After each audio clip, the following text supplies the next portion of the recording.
morning, good afternoon, and good evening for everyone, depending on where are you joining from. Welcome to the live talk from potential to actions, financing methane mitigation in organic waste.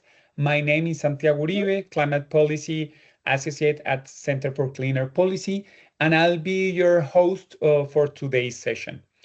A special welcome to colleagues joining from municipalities, ministries, developing institutions, civil society, and the private sector. We're really glad to have you with us. Before we start, let's have a few quick housekeeping notes. First, this webinar is being recorded, and the record will be shared with participants afterward. The sessions is going to be on English.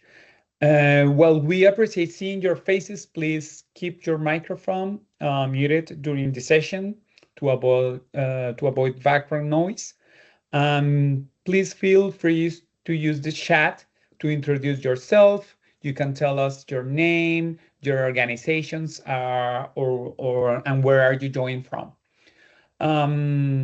Finally, we'll collect questions through all the discussions, and we will try it and we will see if we are able to address as many as possible during the live and Q&A segment. So before also we start, now let me briefly set the stage for why we are here. So methane may be a short-lived climate pollutant, but it has a very strong impact. Over a 20-year period, it warms the planet more than 80 times as much as the CO2. And the waste sector, especially landfills and unmanaged organic waste, is a major source of methane emissions globally.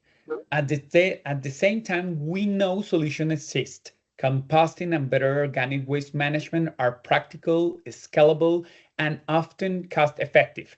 They also bring many additional benefits: cleaner cities, better public health, healthier soils, and green jobs.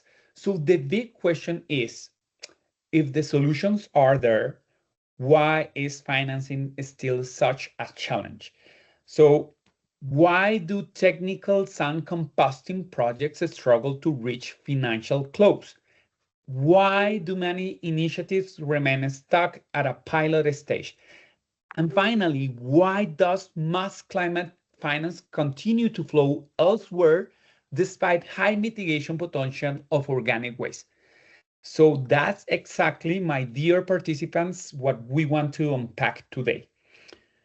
So in this first live talk that is CCAP is developing in a discussion organized by Recycle Organics program. This program is funded by Environmental and Climate Change Canada. The goal of this series is to support a policy brief that we are developing. We want to clearly identify the structural, institutional, and market barriers that are holding back investment in organic waste methane mitigations, especially composting in developing countries. Today is designed as a roundtable conversation. We don't want to have a set of long presentations. We want a practical discussion focuses on real world experience. Where do projects get stuck? What assumptions may be wrong? What risks are real and which ones are perceived? And what will actually unlock the scale? So let's go to the agenda, and here's how today's flow. Please, if you can close your microphone. So here's how today will flow. First, we will hear a short keynote from my colleague Diana Rodriguez with her presentation, High Mitigation Potential, Low Investment, an overview of the financing challenges in organic waste. Diana will help frame the challenges and introduce some of the key hypotheses we are exploring.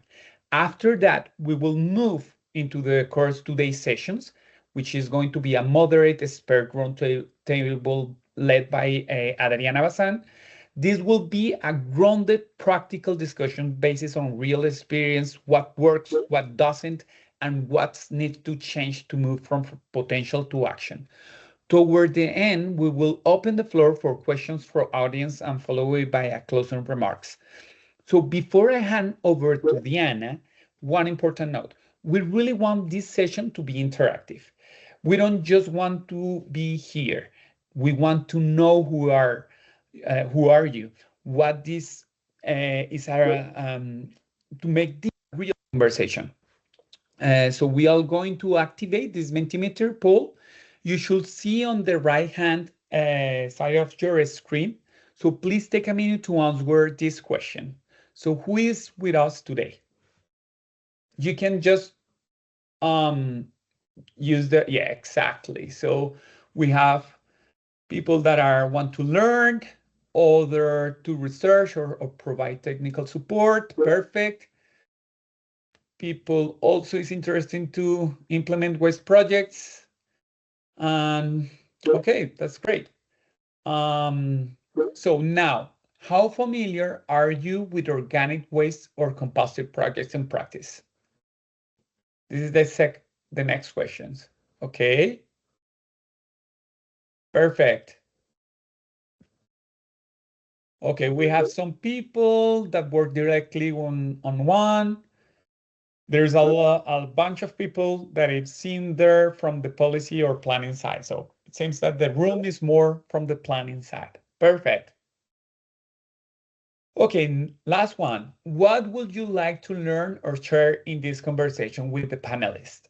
So you can just drop your question.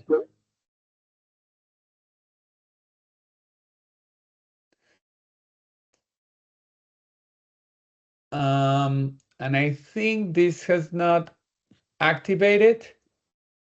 Okay, yeah.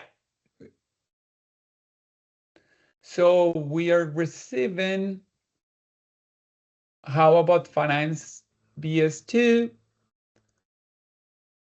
What makes this such a prevalent issue? Oh, perfect. Which countries are more activated in waste management and composting projects? Why is this happening everywhere in the world? The practical way to narrow down the finance and funding gap. Okay, perfect. Thank you very much for your answers. Thank you for being here again and for contributing to your responses. So now it's my pleasure to invite Diana Rodriguez for our keynote presentation. Diana is a senior waste policy associate at CCAP with over 13 years of experience in solid waste management and climate change mitigation. Since joining CCAP in 2023, she has supported policy, regulatory, and infrastructure initiatives across Latin America and the Caribbean. She's currently coordinating the Recycle Organics program in 6 small island developing states and works to advance social and climate co-benefits. Diana, the floor is yours. Thank you, Santiago. Hello, everyone, and welcome again. Thank you so much for joining us. Your insights here are going to be super useful for the development of the analysis that we are trying to do here at CCAP under the Recycle Organics program. So the idea of today, and of this small introduction to the session by my part, is to start framing the questions that you very accurately shared in the Menti, which is why is there this financing challenge specifically for organic waste management and in particular for composting technologies? I saw someone mentioning BSF, so black soldier fly. This is not going to be the focus of our analysis. We're going to be focusing specifically on the composting technology, so that I wanted to make that clear. But in general, there is a financing gap in general for all waste management, but in particular for organic waste and for mitigation of greenhouse gas emissions from that sector. So the idea today is to see why is that a limited flow of financial resources when there's a very high mitigation potential of methane in the waste sector. Why is there such a low investment and why is that such a big gap to start implementing things on the ground? Let's go to the first slide and I'll show you a little bit of the background and the numbers. I wanted to start just talking about methane. And methane is a greenhouse gas that has a global warming potential 80 times higher than that of CO2 over a 20-year period. And methane is also responsible for around 45% of current net global warming. So this is a greenhouse gas that's very linked to waste management, or organic waste in particular. And it can provide an enormous potential of climate change mitigation because of that fact that it has a very high global warming potential, and its impact can be seen in a much shorter period of time than compared to CO2. So if the investment and the resources go right now to reducing that amount of methane that is being generated right now, the impacts are going to be seen much faster than reducing CO2 emissions. So that's why methane is such a powerful and impactful abatement tool for methane. Then, unfortunately, methane emissions are projected to double by 2050 without stronger policy and investment interventions. And what we're seeing, as we started the conversation, there is a big gap to start implementing projects. So this is a big sector waste that can contribute to the reduction of emissions, because 20% of methane does come from the waste sector, from the methane that's produced globally. So organic waste is a major and high impact source of methane. And how does that happen? When organic waste is managed through final disposal, for instance, and it goes into environments that don't have oxygen, then it biodegrades, generating methane. So when you do instead get that organic waste and bring it to a composting plant, you're reducing that methane immediately. That's not produced because the organic waste is in the presence of oxygen. Then in terms of financing, there is a gap that's massive. Currently, the estimation is that there's $48 billion needed per year by 2030 to mitigate methane. Only 13.7 billion are now flowing to methane mitigation specifically. And of that, 4.3 billion are invested in the waste sector. From that, as you can see here, most of those resources are being invested in incineration technologies and only 1% on organic waste solutions, which, as I'm mentioning now, it's among the most cost-effective waste sector solutions. So somehow this big gap is just really affecting the potential impact that we could have from the waste sector to reduce emissions and to encourage climate action at the local level on the waste sector. Again, additionally, not only the waste sector could reduce and deliver climate solution and climate benefits, but also other co-benefits in health, in circular economy, in producing green jobs. There's many co-benefits that are also being researched and proven, but this is not enough for that investment to really flow to the sector. So that's what we want to discuss here today. Let's go to the next slide, please. So our team is trying to develop an analysis on what are the potential causes of that market failure. And we have structured 4 kind of potential causes or hypotheses on why this is happening. The first one talks about that it's not a capital shortage, as we saw. There are resources but they are not flowing. So maybe there is a bankability gap. Maybe climate finance for methane, it exists, but composting projects are failing to reach that close of each of the projects that are presented because there's poor or very weak project preparation, capacity, the structuring of the projects is missing, in feasibility studies that are not maybe very robust, in financial models that don't exist or that are very weak, and in contractual structures, again, that are missing for preparing those projects. So projects are not investment ready when they're presented or built to find finance is what I mean. A second potential cause would be there's a high perceived risk because of low standardization. So there's a lack of benchmarks, of standardized, again, financial models and contracts that inflates the risk perception and the financing costs from the side of the financiers.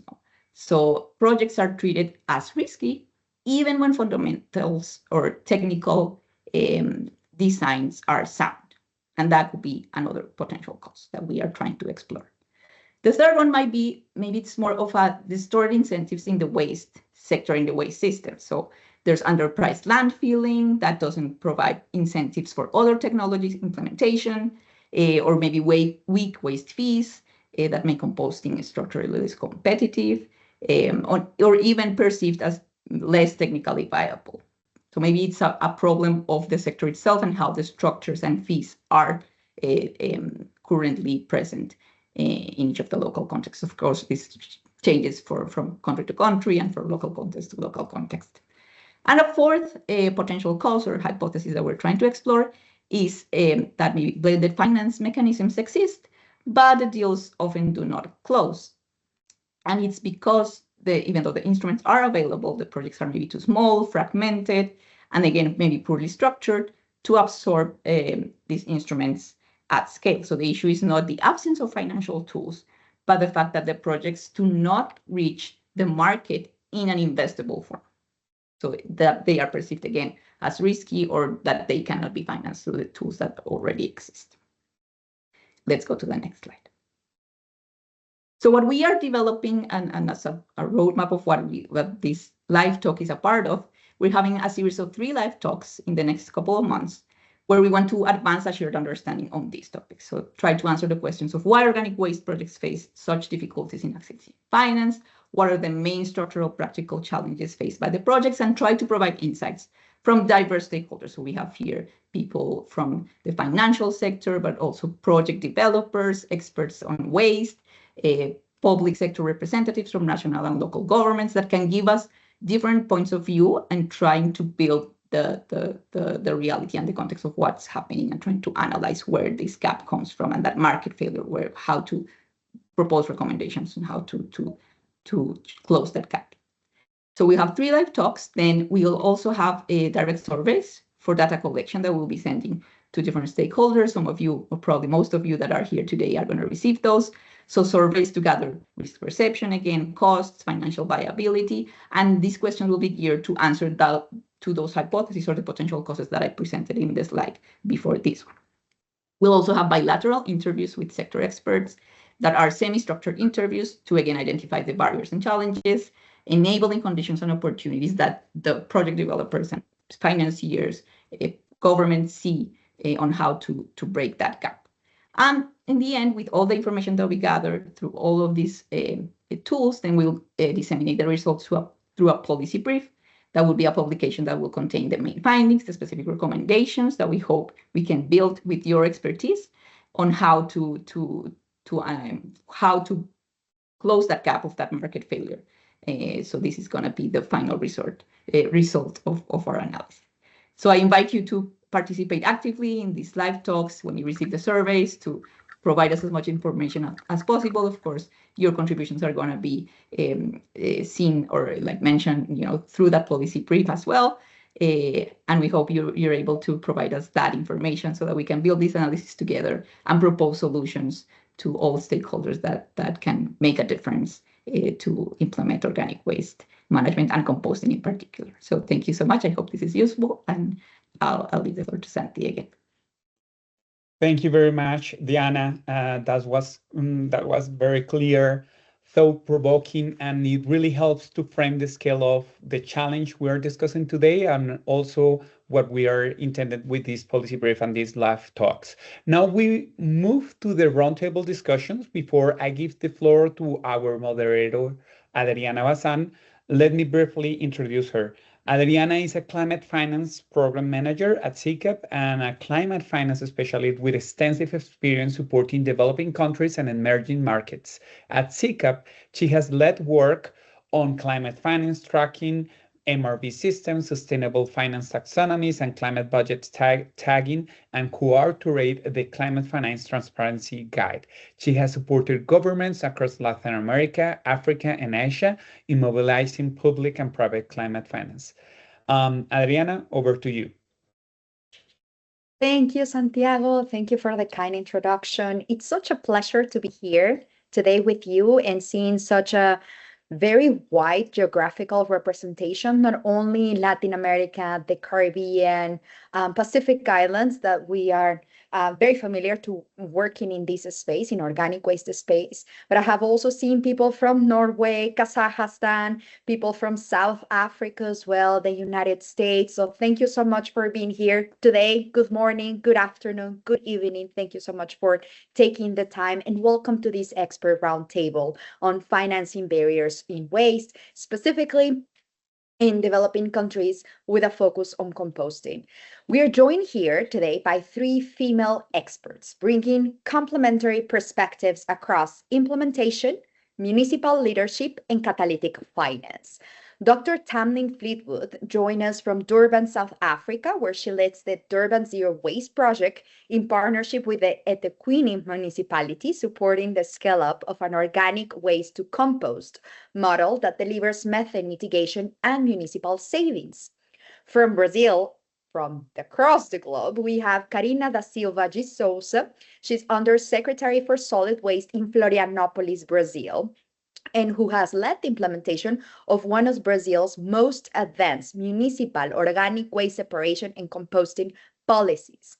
And finally, we have Kristina Klopatowski, who's a program manager at the Catalytic Finance Foundation, where she structures blended finance vehicles to mobilize private capital for urban decarbonization and solid waste solutions. Thank you very much for being here today with us. And as we have heard from Diana, thank you, Diana, for your presentation. I was shocked by seeing the numbers and by seeing that methane emissions from the waste sector is a major climate risk, but we are not putting the attention that it's required.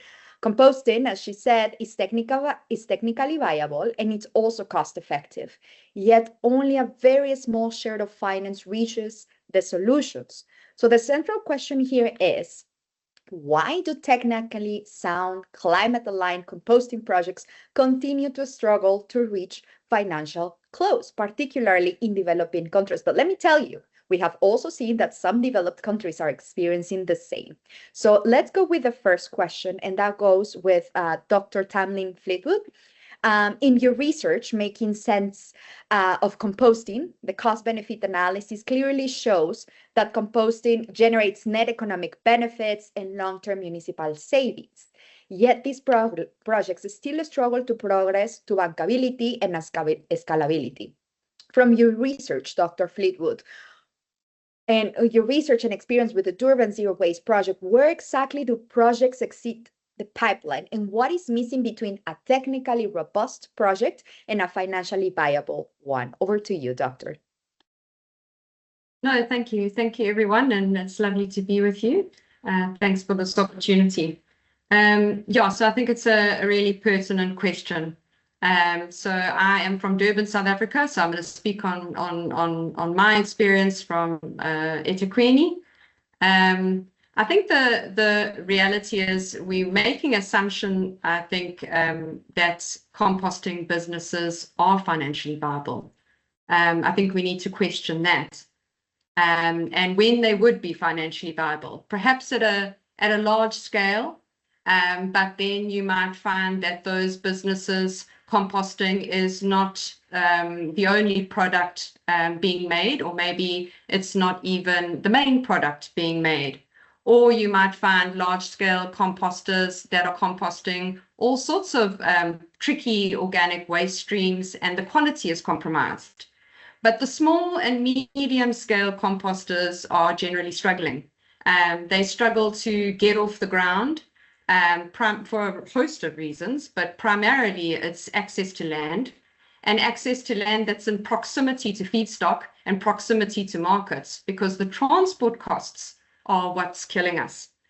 So if you can get started, then you face all sorts of other hurdles. So you're facing competition with landfills. Number one, you've got to be cheaper than the landfill, and you've got to be closer than the landfill. The tipping fees or gate fees at our landfills are very low, so there's no there's no incentive.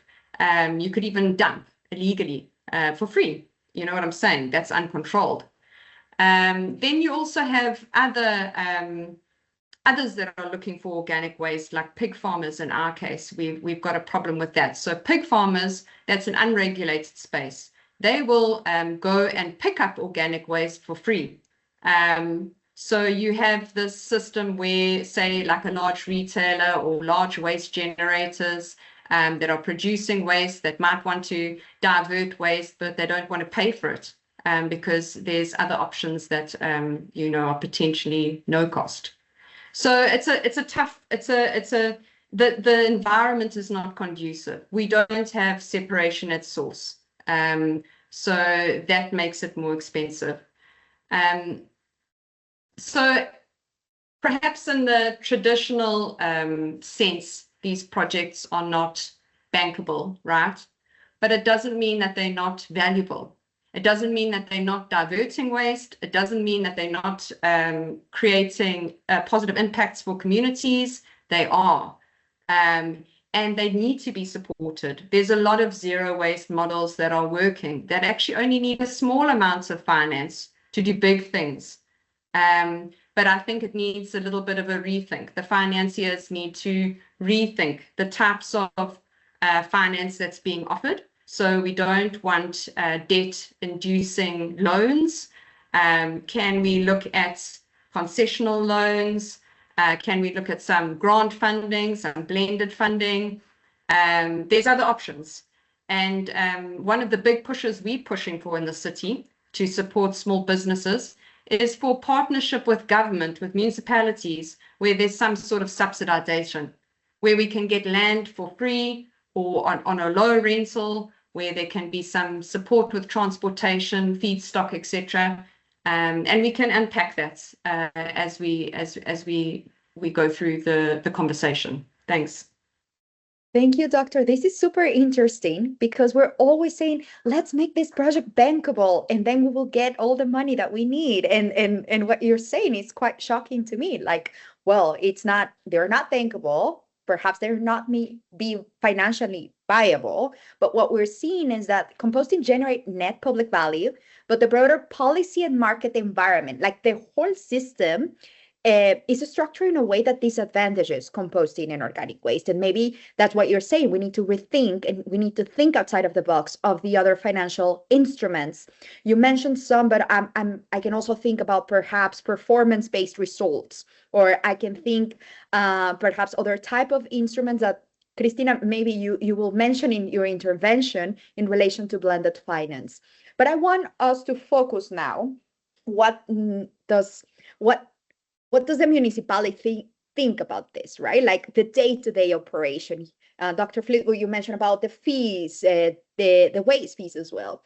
So I want to now shift and move all the way across to Florianópolis, Brazil, which is an island in Brazil. And in Florianópolis, Brazil, in 2019, became the first Brazilian state capital to approve a law on mandatory organic waste separation and composting. So we have like clear policy signals that will shift the market and the policy as well. And while the city is often cited as a positive example of organic waste management, yet the literature shows that underpriced disposal and weak waste fees tend to disadvantage composting. Again, from your experience, Karina, how did existing waste fees, subsidies, and municipal budget shaped that financial viability of composting in Florianópolis? And how was the municipal government able to mobilize financial resources needed both for the capital expenditure, which is all building the infrastructure, and to sustain the operation over time? Then we're talking about operational expenditure, CAPEX and OPEX. Over to you, Karina. Hello, good morning. It's a pleasure to stay here with you discussing about composting. Florianópolis is a medium-sized city located in South Brazil, and we have a waste tax system that differentiates values between residential and non-residential. The amounts charged non-residential people are more significant, and currently the charge covers around 90% of the expenses of the city's waste management system. Unfortunately, in Brazil, there are no taxes on the quantities of waste disposed of in landfills in order to have a financial incentive to invest in selective collection and waste recovery. In this way, managing different fractions ends up being a more expensive option than collecting everything in a single collection and sending it to the landfill. The valorization of organic waste in the city was possible due to a method developed by the Federal University of Santa Catarina called static passive aeration windows, which brought the possibility of treating organic waste with low implementation and low operation costs. However, this method requires significant territorial areas because it's practically a natural method of decomposition. We are currently able to recover around 15% of the organic waste generated in the city with this method. To increase these numbers and expand the selective collection of organics throughout the city, we need to introduce accelerated composting technologies, and we are looking to access financing for this. CAPEX financial resources were made possible in an investment package in the waste sector in 2020, and the OPEX costs are made possible exclusively by the municipal budget. We did not receive any type of financial incentive from the national or state government to make composting in Florianopolis financially viable. And the regulation of a carbon credit market in Brazil is still awaiting regulation. That's it. Thank you, Karina. No, this is super interesting that all the efforts were made with the municipal budget.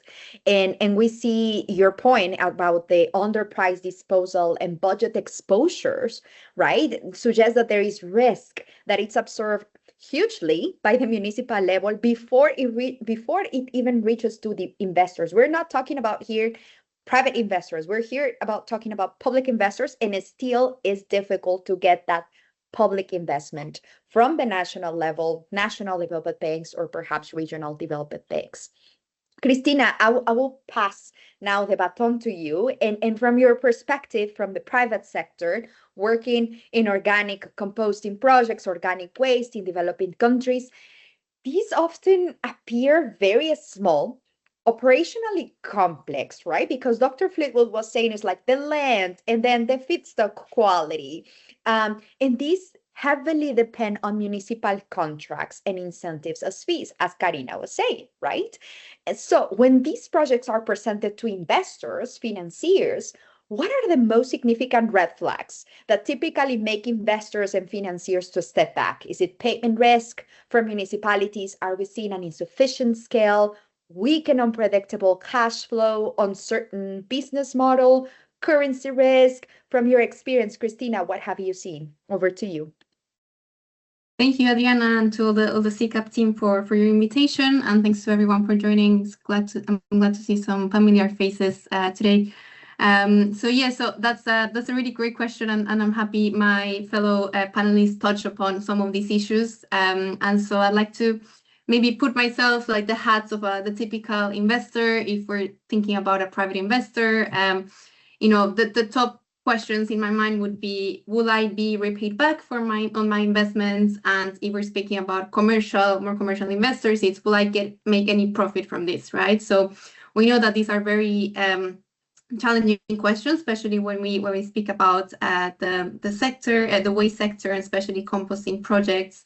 And in terms of some of the main risks or concerns that come from investors, I would put all of those under the umbrella of uncertainties, and it's around uncertainties on all the different revenues. So firstly, beyond, can the project repay back it's firstly, can the project cover its operational expenses, right? Which we know is a big challenge. So on one hand, we have the gate fee, which we mentioned is a very key, plays a key part in these projects. What we see in some cases is that this gate fee can vary depending on the political cycle. So investors cannot have the certainty, let's say medium to long-term certainty of a gate fee that mirrors at least what a loan could be. So let's say 10 to 15 years. And the gate fee, I mean, sometimes is insufficient depending on the context that we're speaking about. Secondly, in terms of uncertainties, we have creditworthiness of the municipality. So how robust is the municipal budget? What guarantees do I have as an investor to be repaid back? What are the legal frameworks in which this is all taking place, and how protected am I potentially in case of an eventual default or non-repayment, let's say. Then we move on to the operational risks, which already we've touched upon, but if we are producing compost and selling that as the main outputs, what's the quality of my feedstock, and moreover, at what quality and quantity can I produce? So things that the investors will be thinking about is, okay, who will be buying this compost from the project, at what price, for how long, can the project secure a long-term offtake contract with a buyer for this compost? And also at what price. Sometimes we assume theoretically that if we build high quality compost, we can sell at better price. But the regulation and the legislation is not present in a lot of the contexts that we operate in. So that's something to bear in mind. And another uncertainty in that pocket, I would put carbon credits within the existing mechanism. So a lot of these projects, they could tap into carbon credits, mostly from the voluntary markets. But again, we're speaking about a price that may vary, that may fluctuate, and there is uncertainty about the years that the credit could be coming in as a revenue. So these are kind of some of the uncertainties that investors will be thinking about. It's hard to think about one highest top of mind, but I would frame it as uncertainty. And we've done some calculations, and even assuming a gate fee and a price per ton of compost, we still see an OPEX gap for composting projects of around $14 per ton. So that is quite significant, and that just kind of raises the question of what other revenue streams, what other type of guarantees can we provide to these projects to bring in investors into the sector. It's a very high impact sector, and we want to kind of help the paradigm change. But I think we need to see more successful cases for investors to change their minds. Thank you, Cristina. From that perspective, I think this is super interesting what you're saying. A time of long-term certainty, mirroring 10 to 15 years, thinking about the guarantee to be repaid. And also, do I have audio problems, or is it someone mic open? Is it me? Sorry, it's fixed. Thank you so much. I thought it was me and something I was touching here. Sorry. Interesting, Cristina, when you talk about carbon credits. This is very interesting because we saw the boom of carbon credits with the Kyoto Protocol, with biogas, like over a decade ago. And then now we're seeing to see how this revives a little bit. Interesting what you were talking about, the operational expenditure and the gap still there, and that you have already quantified this. $14 per ton, that's what you said.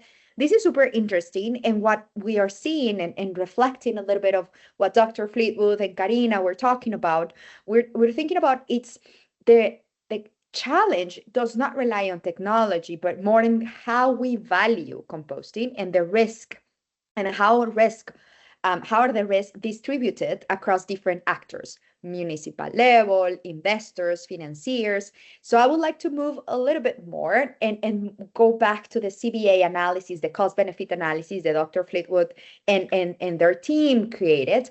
And they reframe or frame composting as a municipal savings model rather than a revenue generating business. So how important was this reframing for securing one, political buy-in and two, administrative buy-in from a municipality? And Dr. Fleetwood, do you see this as an essential for replication perhaps in other cities or other country contexts? Over to you. Yeah, no, thank you. Thanks very much. I'm enjoying the conversation. So yeah, when we pitched this to the municipality, it was really important that we pitched the model as we did. So we got an MOU signed with the city in record time. People were shocked how quickly the municipality moved to sign an MOU with us to divert all our market waste from all our markets in the city. And the reason was because it was the financial argument. So the way our model is structured, and it's not rocket science. It's just about, we saw that the municipality was cash strapped. That's not unusual. There's lots of municipalities in that situation. And they don't have a private investor. But actually, if they start working across silos and just do something, tweak the systems and work a little bit more efficiently and work together, there are resources already in that system. They don't have to invest anything. So the savings for our waste management unit, our business support unit that run the markets, and then our parks department, we quantified what the savings were, because we're taking that market waste from the market. They would have otherwise had to pay for that waste to be disposed. We take it for free. Then we compost it. We give the city back the compost for free. They don't have to buy the compost. And we're taking the garden waste that also would have had to be paid for in landfill. And then the Waste Management Directorate saves because it's a decentralized model. They're not transporting organic waste hundreds of kilometers to the last remaining landfill, and they're saving on airspace costs. So once you quantify all of that, it's a no-brainer. There's millions of savings. So for the municipality, it is financially viable because it's more expensive, much more expensive to landfill that organic waste. And never mind all the climate disadvantages and all the health impacts, which just make it more unfavorable. So this is completely financially viable in that sense. It's huge savings. It's millions of rands a year. So as soon as we packaged it like that, they took the bait.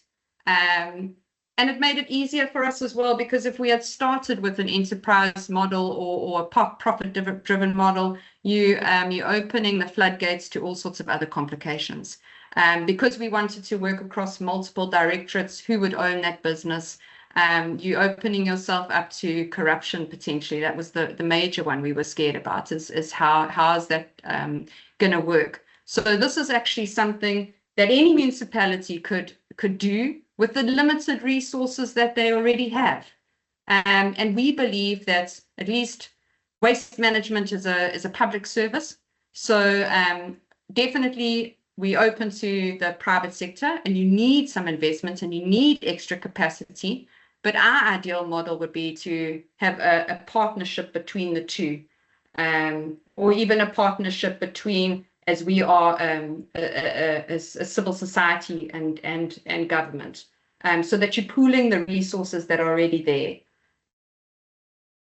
This is super interesting. And as I'm listening to you, Doctor, I cannot think about I'm thinking and my team knows about this, but I'm listening to you and all these people who are connected here and under Recycle Organics, and it makes me feel like, yes, we can do this. Let's partner, NGOs, municipalities, let's work on this, let's replicate this, let's start speaking about these barriers, and let's start looking for synergies. So we will love to continue the conversation here, and whoever is interested in continuing the conversation besides this live talk, please feel free to contact us. This is super amazing and interesting. Thank you for sharing that and giving us hope in that sense.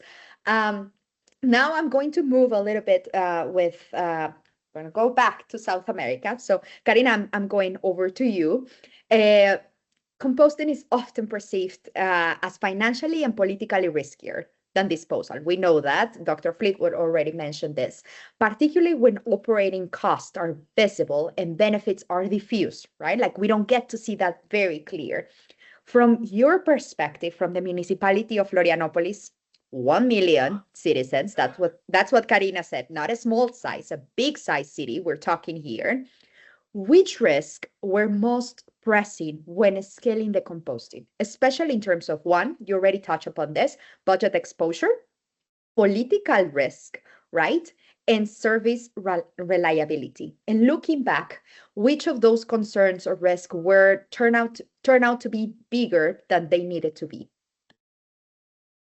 Well, as in Florianopolis, the operation of services is carried out by the municipality itself, and the inclusion of new services is facilitated by the absence of a rigid contract to be followed with individualized service costs.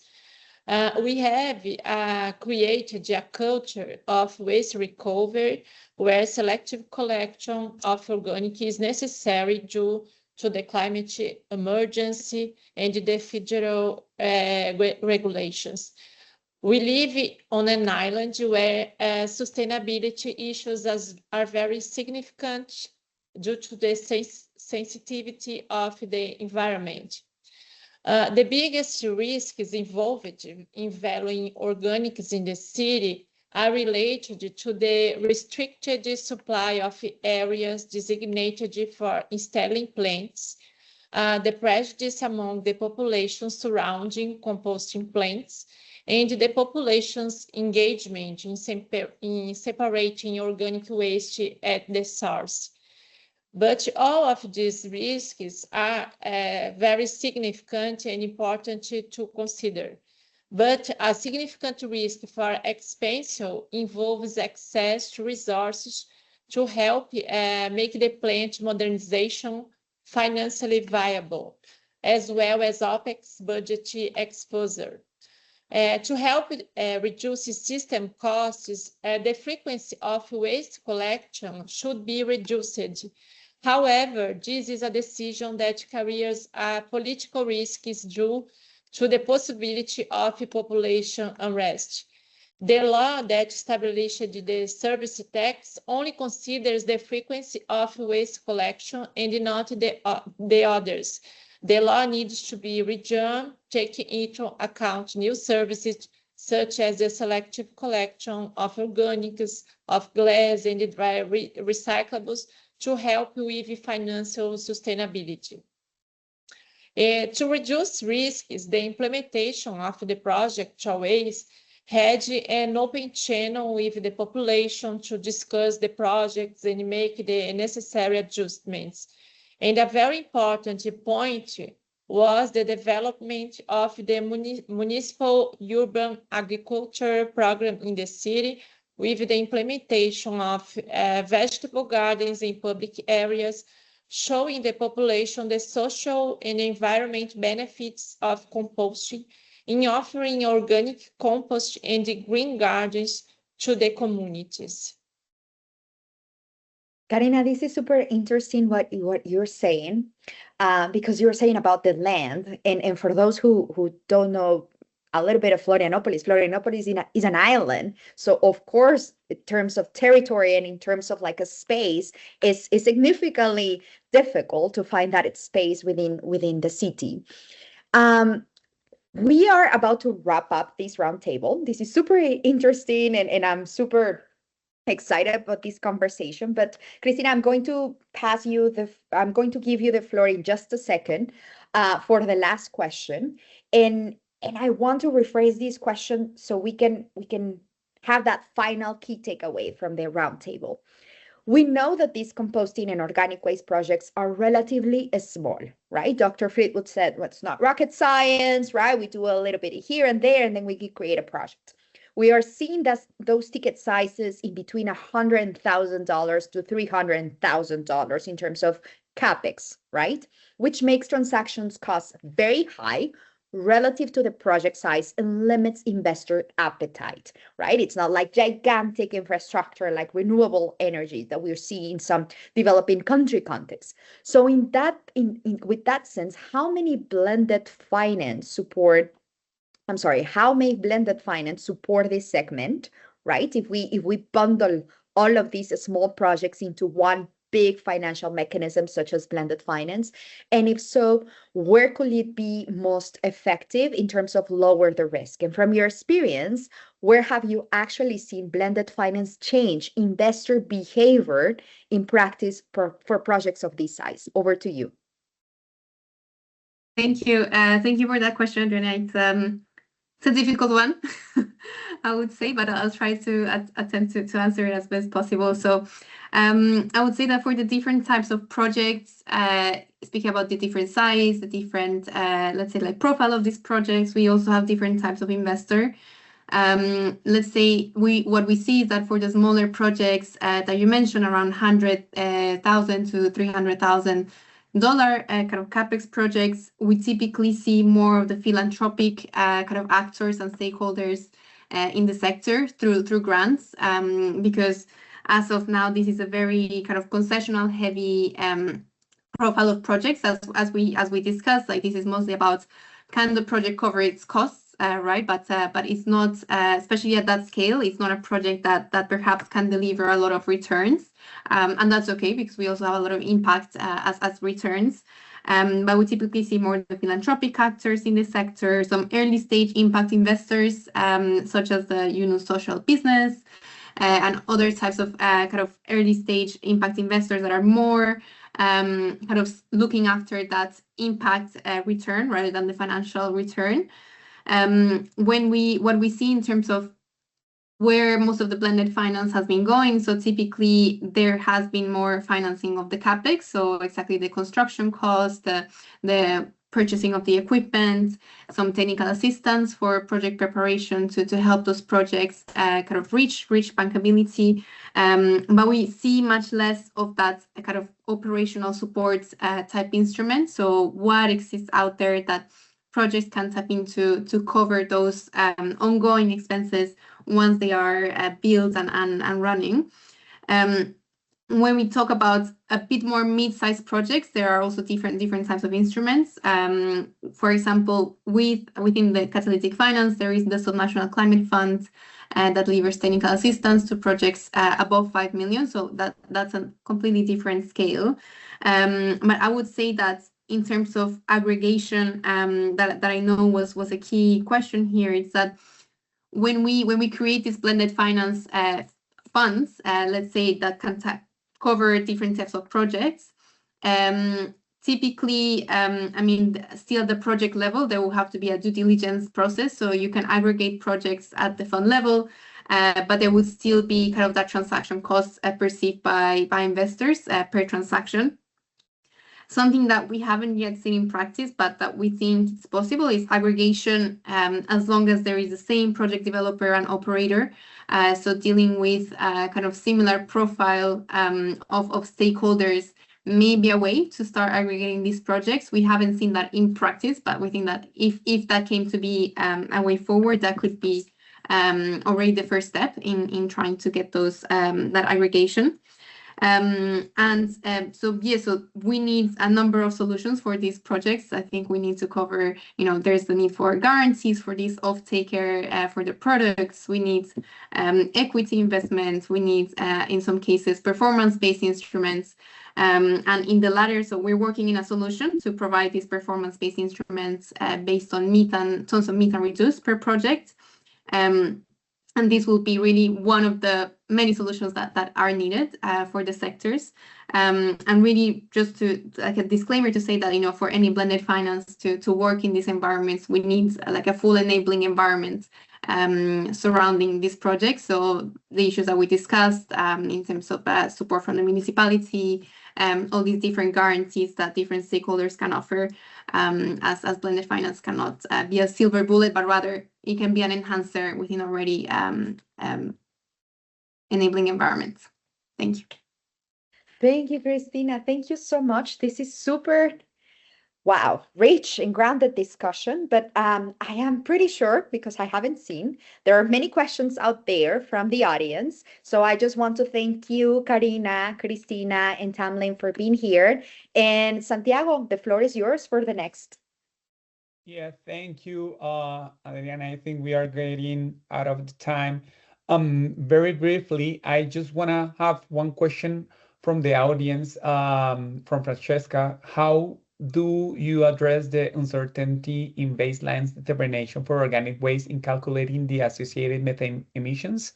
I think probably this question is relating to the uncertainty of our countries where we have weak data on per capita waste generation or seasonal variation, informal waste sector that is not captured in the statistics. So probably is given these data gaps and informal waste flows in many countries as us as ours, how can we confidently establish a baseline for methane emissions from organic waste? I don't know if someone from the panel want to answer that, maybe Karina or Tamlin, or I don't know if Christina.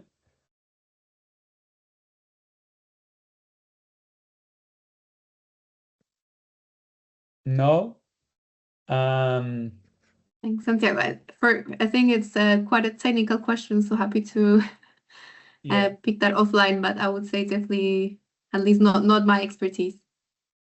Perfect. Diana, do you have any idea? Well, maybe I could say that yeah, definitely there's uncertainties, and the person that asked the question as well was mentioning or deepening a little bit what he meant by these uncertainties of where the waste is going if it doesn't go to the project that is proposed. So we don't know exactly where some of the waste might be going, some of the waste might be illegally being disposed of, or what happens if you have just a dump site and not a landfill where you can have right assumptions of the emission factors that you are applying to a landfill versus a dump site. And definitely this is a little bit of what Santiago was mentioning, though. It's a little bit of the lack of data that the countries have on how the waste is currently being managed. So I think it's definitely a big uncertainty in the countries that there's the highest lack of data. There are ways of doing assumptions of, but most of those emission factors are, of course, based on more technical waste management alternatives, such as sanitary landfills, where you have, what your cover is, what the methods of managing the waste internally in the waste mass are.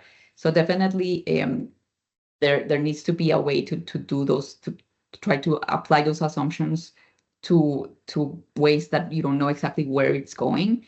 It's definitely something that's very challenging, but I would say that's the importance also of generating that data, not only for doing those estimations, but also for providing and building projects that are going to have credibility to be presented to financial institutions and to be financed in the end. Also, part of the problem is also that there's not that data availability of what's happening to the waste currently, and without that information, it's very, very challenging to try to do that. My suggestion would be to try to look into countries that have those similar challenges, and what have they done to develop those baselines. There are small cases such as relatively slow, such as Florianopolis, where they have like this very successful model of composting the waste, and they do have data. So maybe trying to compare some of these municipalities that already have done something to municipalities that are steps back and how they got to that stage, that could provide information what assumptions could be made to develop those baselines. But definitely that's a very complex question that we need a lot more of time to discuss and go into the details of what exactly the assumptions could be to determine those emission factors to develop those baselines of emissions. But very interesting question for sure. Right. Thank you, Diana. We are out of time, but I just want to thank the panelists, and probably if you can stay, the people that are still connected, for the closing remarks for Jimena. I would love to have these remarks because we have been discussing a lot. We have such a great panelist, and I think it is important to close the session with these remarks. So the floor is yours, Jimena. Please go ahead. Thank you so much, Santiago, and thank you everyone for staying a little longer. Thank you so much for your participation. I've been looking at the chat, and it seems that this has really touched some chords, and everybody's really engaged with the discussion. Thank you so much to the panelists for really grounding this topic in your experience. I just want to close by tying together a couple of things that we try to do today, what we set out to do, what we heard from the panelists, and what comes next in this work. The question that we started today was a very practical one. We wanted to answer, why do technically viable composting organic projects keep on stalling before the financial closure, especially in developing countries, and what would actually work to unlock this finance? I would say that from this discussion, I'm taking away 4 key points. The first one is that bottlenecks aren't just because there's not enough capital, is that there is the operating model that is not really working for what financiers can underwrite.